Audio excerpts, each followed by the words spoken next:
Hello kids, today I will tell you a story. Short story is The Frog King. So let's start. In olden times, when wishing still helped one, there lived a king whose daughters were all beautiful, but the youngest was so beautiful that the sun itself, which has seen so much, was astonished whenever it shone in her face.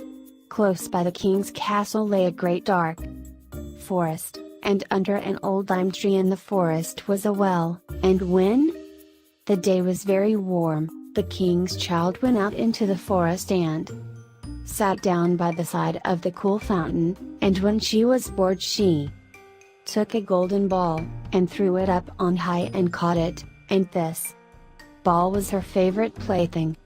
Now it so happened that on one occasion the princess's golden ball did not fall into the little hand which she was holding up for it, but onto the ground beyond, and rolled straight into the water.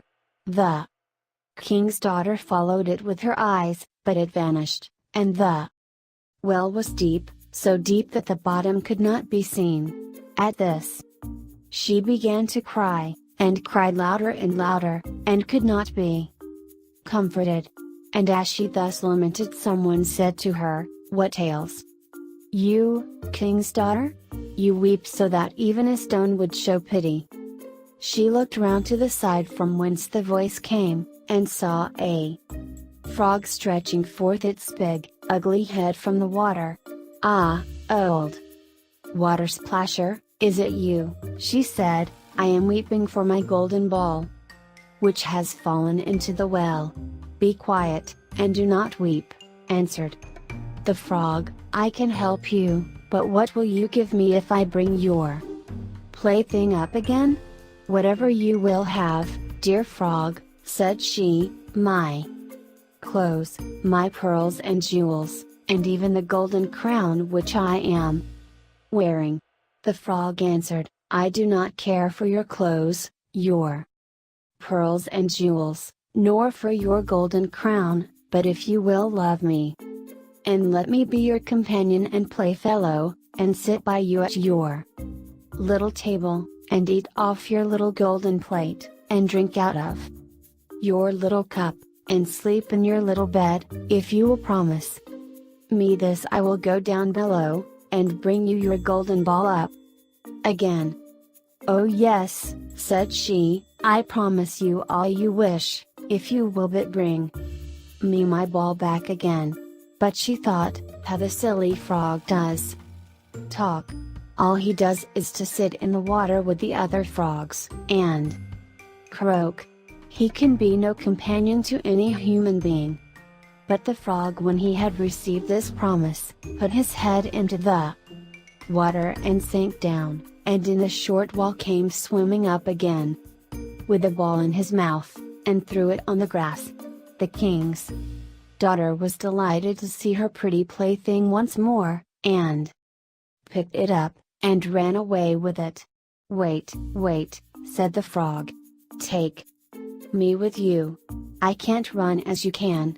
But what did it avail him to scream his croak, croak, after her, as loudly as he could? She did not listen to it, but ran home and soon forgot the poor frog, who was forced to go back into his well again. The next day, when she had seated herself at table with the king and all the courtiers, and was eating from her little golden plate, something came creeping splish splash, splish splash, up the marble staircase, and when it had got to the top, it knocked at the door and cried, "Princess, youngest princess, open the door for me." She ran to see who was outside, but when she opened the door, there sat the frog in front of it. Then she slammed the door to, in great haste, sat down to dinner again, and was quite frightened. The king saw plainly that her heart was beating violently, and said, "My child, what are you so afraid of? Is there perchance a giant outside who wants to carry you away?" "Ah, no," replied she. "It is no giant but a disgusting frog." What does a frog want with you? Ah, dear father, yesterday as I was in the forest sitting by the well, playing, my golden ball fell into the water. And because I cried so, the frog brought it out again for me, and because he so insisted, I promised him he should be my companion, but I never thought he would be able to come out of his water. And now he is outside there, and wants to come in to me. In the meantime it knocked a second time, and cried, Princess, youngest princess, open the door for me. Do you not know what you said to me yesterday by the cool waters of the well? Princess, youngest princess, open the door for me.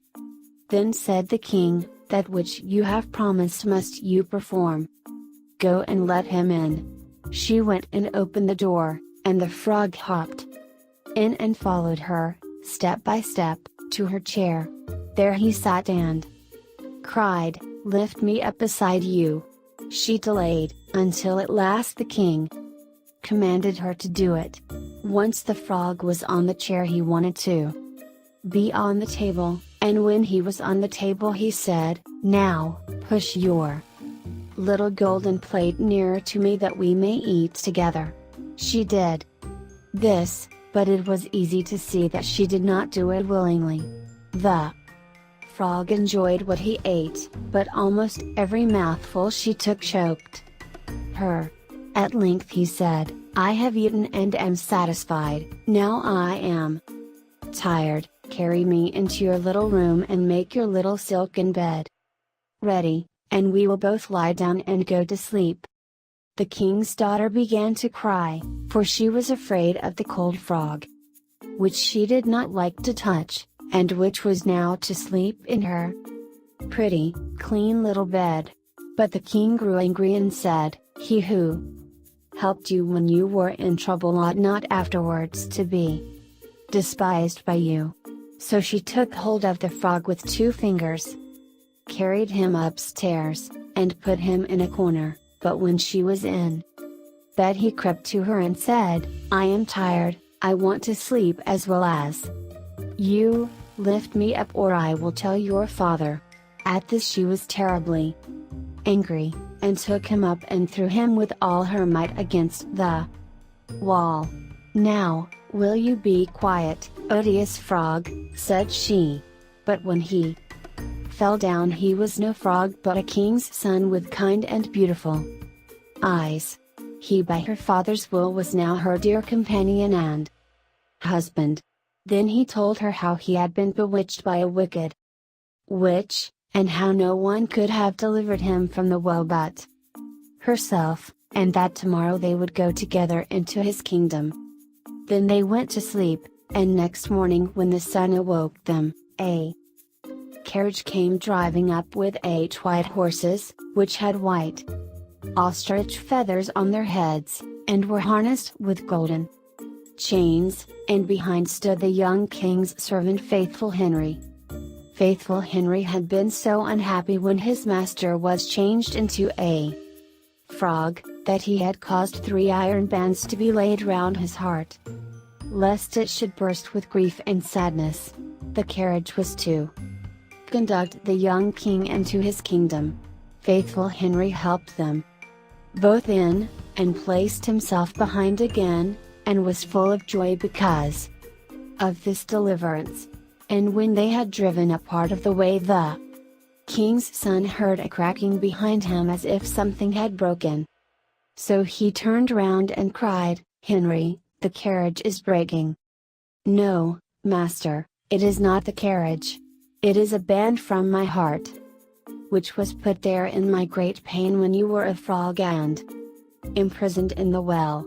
Again and once again while they were on their way something cracked, and each time the king's son thought the carriage was breaking, but it was only the bands which were springing from the heart of Faithful Henry because his master was set free and was happy.